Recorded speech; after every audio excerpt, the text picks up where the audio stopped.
Igbo bụ Igbo mma mmanụ, anyị ka nọkwa n'Ihe TV ebe anyị na-eweta nkụzi dị omimi gbasara omenala Igbo. N'ụbọchị tata, anyị chọrọ ịtụpenye gị azụ n'ihe gbasara ezinụlọ nke a na-akpọ family na bekee. Otu ụkọchukwu jụrụ ndị ụka gịnị bụ eternal life. Otu agadi nwaanyị welie aka elu si na eternal life bụ onye a mụtara ọmụta ibe ya, nọọ ya ka ndụ ji eto ogologo.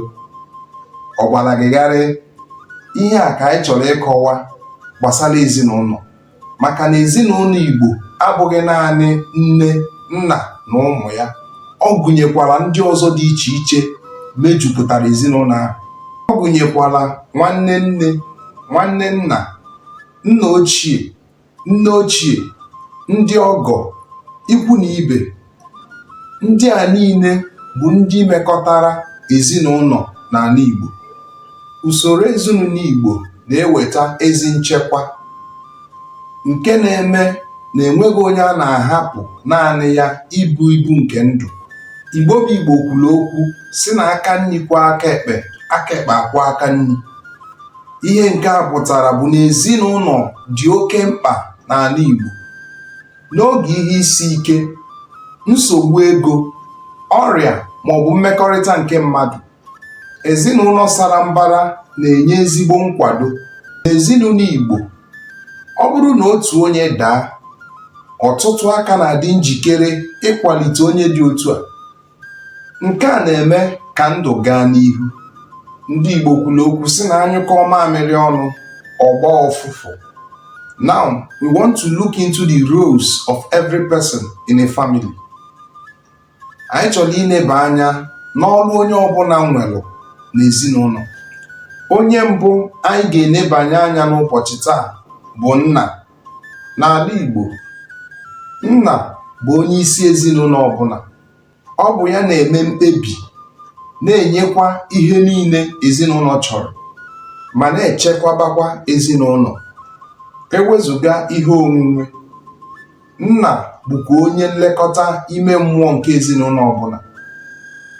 Ọ bụ ọrụ nna ịfụ na ezinụlọ ọbụla na-edobe ọdịnala ndị Igbo. Nna na-anọchite anya ezinụlọ n'ọgbakọ obodo, na-edozi esemokwu, ma na-eduzi ụzọ omume ọma ezinụlọ ọbụla.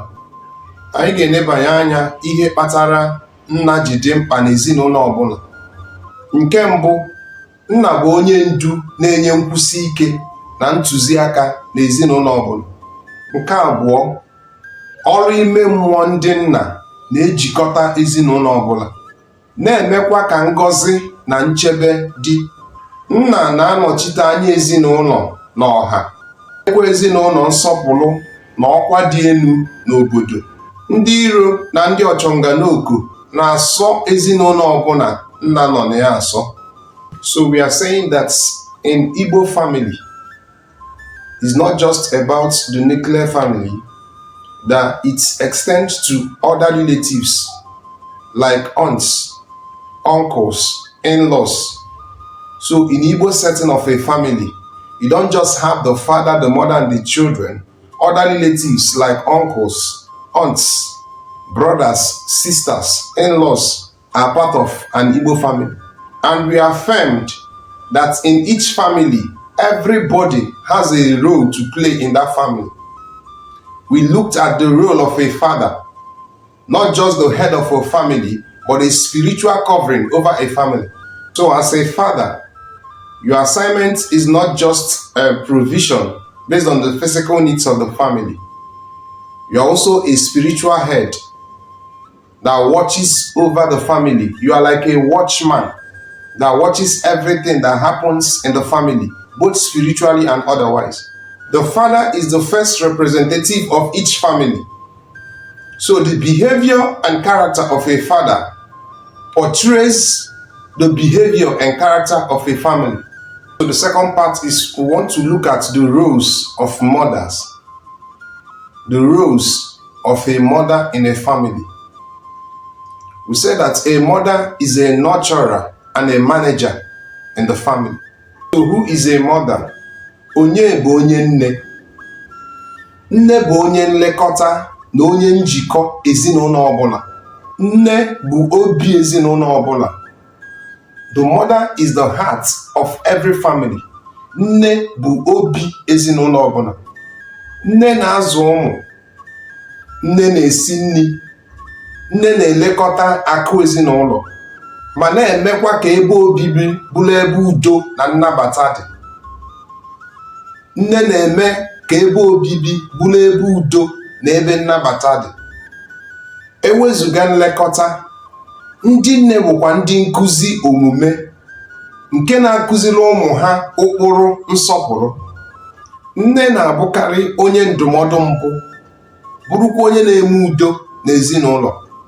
Kedu ihe kpatara nne ji dị mkpa n'ezinụlọ ọbụla? Nke mbụ, ezinụlọ ọbụla kwụsiri ike na-adabere na nlekọta na amamihe nne. Nke abụọ, ụmụaka na-amụta ihe mbụ ha gbasara ndụ, omenala na omume site n'aka ndị nne ha. Nke atọ, ọgụgụ isi nne na-eme ka mmekọrịta udo dị n'ezinụlọ ọbụla. Amamihe ndị nne na-eme ka mmekọrịta na udo na-achị n'ezinụlọ ọbụla. Biko gụchaa ntị gị nke ọma maka ihe m chọrọ ikwu ugbu a. Please pay close attention to what I'm about to say now.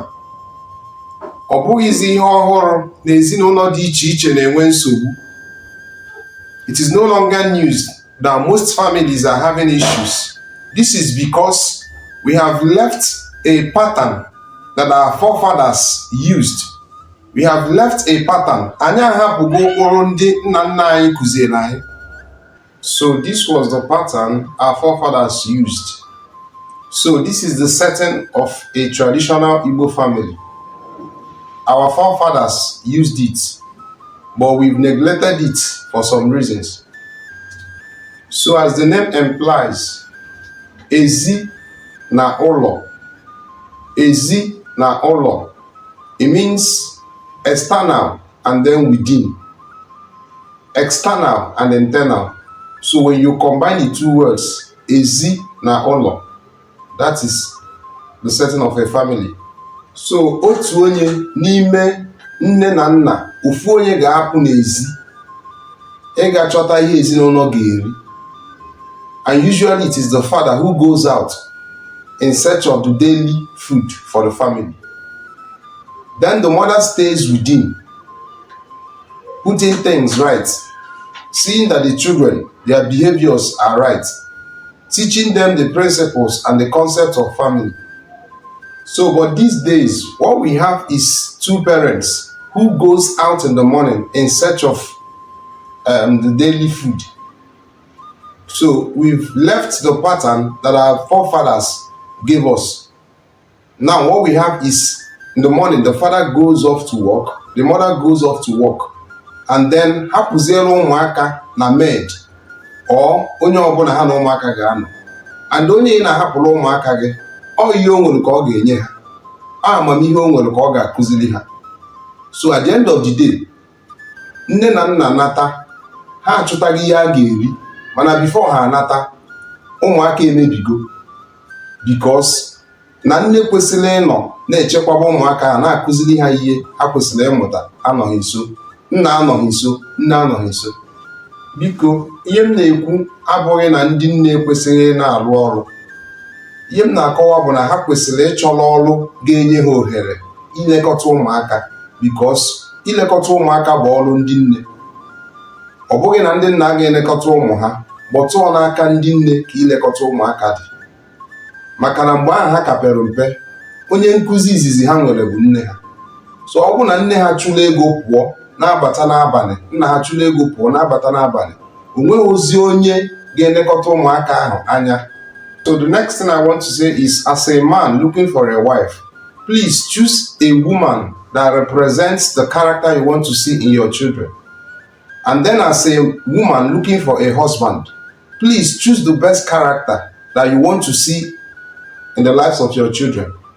Enwere ọtụtụ ihe dị iche anyị ga-ekwu gbasara ezinụlọ, mana anyị ga-akwụsị agba nke mbụ a ebe a. Don't forget to like, share, subscribe and comment.